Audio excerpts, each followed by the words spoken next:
There's a file buried deep inside most artificial intelligence language models. A black box of sorts. A place the machines skip over. Ask ChatGPT about the disappearance of Madeleine McCann, and you'll feel it. The pause. Not a refusal, not a denial, just silence. As if the question itself opens a door that shouldn't exist. A digital ghost in a tangle of legal caution, unsolved trauma, and collective obsession. This is not a story for answers. It's a story about why answers vanish. Welcome to MindHack AI. Welcome to MindHack AI. If this video reached you, it means the signal made it through. Click like to confirm receipt. Subscribe so we can find you again before they erase this too. Thank you. Tonight, we're walking through one of the internet's deepest psychological black holes. One missing girl, 1,000 suspects, and a mystery that AI can't touch. Because maybe we never really wanted the truth. Praia da Luz, Portugal, May 3rd, 2007. The sun sets over the Algarve coast like any other day. Warm, golden, a sleepy hush over a small seaside town. At the Ocean Club Resort, a British family prepares for dinner. Madeleine McCann is 3 years old. Blonde, bright-eyed, curious. Her twin siblings are 2. Her parents, Kate and Jerry, both doctors, join friends at a tapas restaurant just 120 feet away. Close enough to hear laughter, not far enough to suspect the noise might soon vanish. The children are asleep. The group takes turns checking. 9:05 p.m. Jerry checks the room. All is well. 9:30 p.m. A friend, Matthew, peeks in. 10 p.m.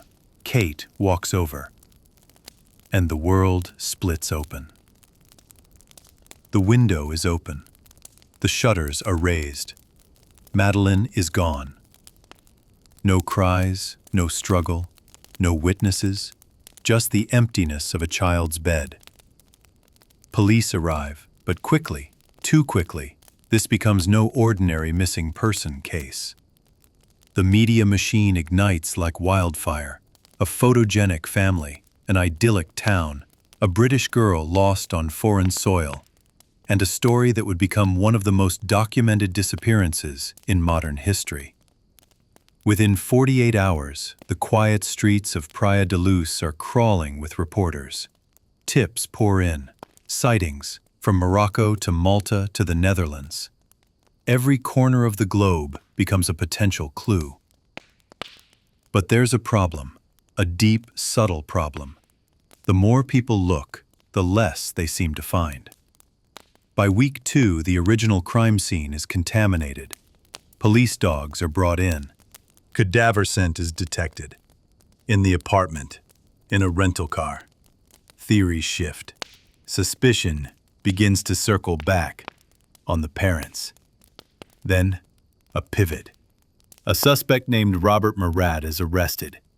Then, released. And Kate and Jerry are declared arguidos, official suspects, then cleared. The public fractures. Online forums become battlegrounds. Every facial expression is analyzed. Every timeline dissected. Was it abduction? Negligence? A cover-up? And then, like fog rolling off the Atlantic, the case cools.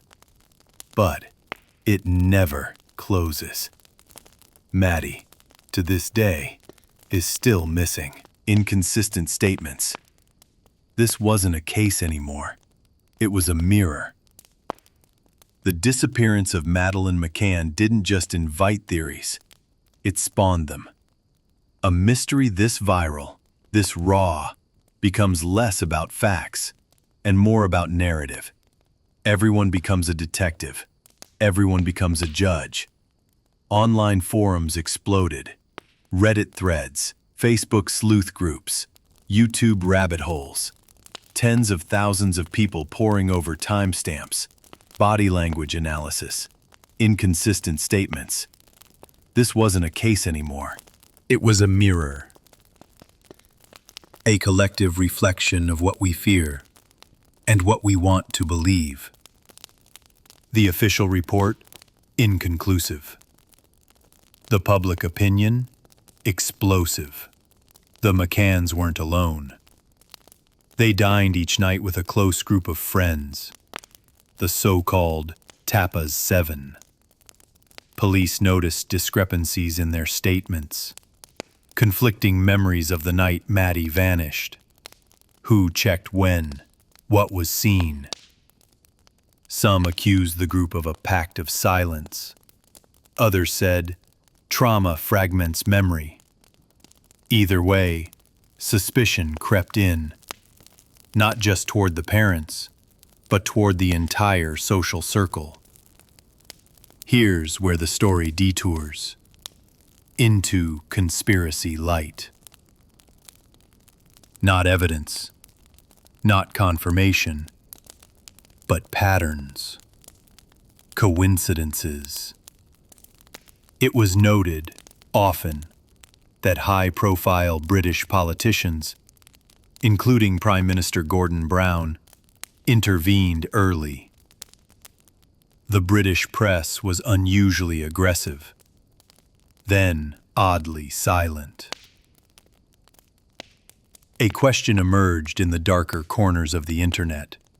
Why this child? Other disappearances didn't get this attention. So why her?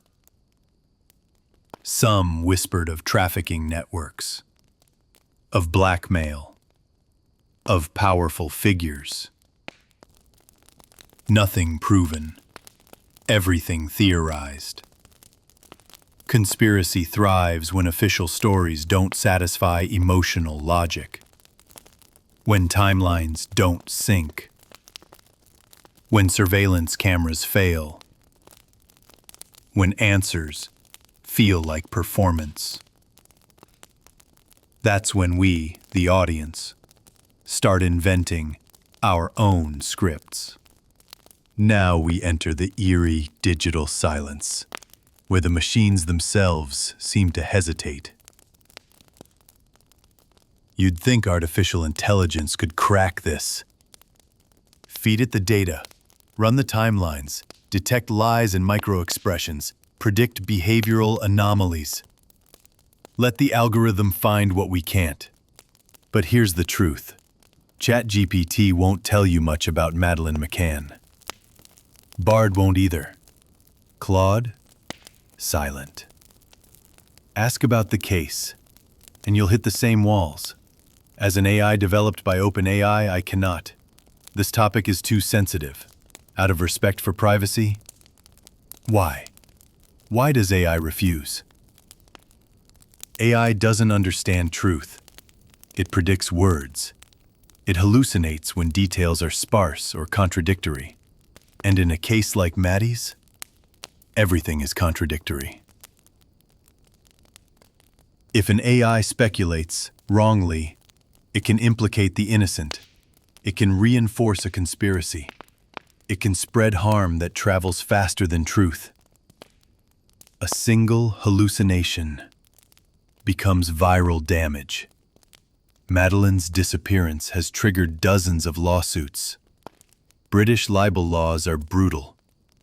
AI companies know this, so they build the walls higher.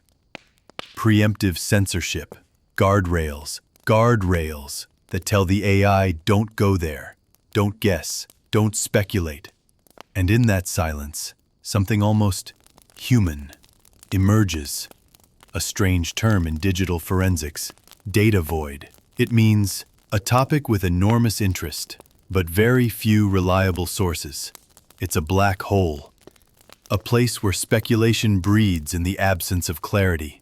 Cautionary AI models avoid these spaces like mines, because when the facts disappear, the machine can only hallucinate fiction.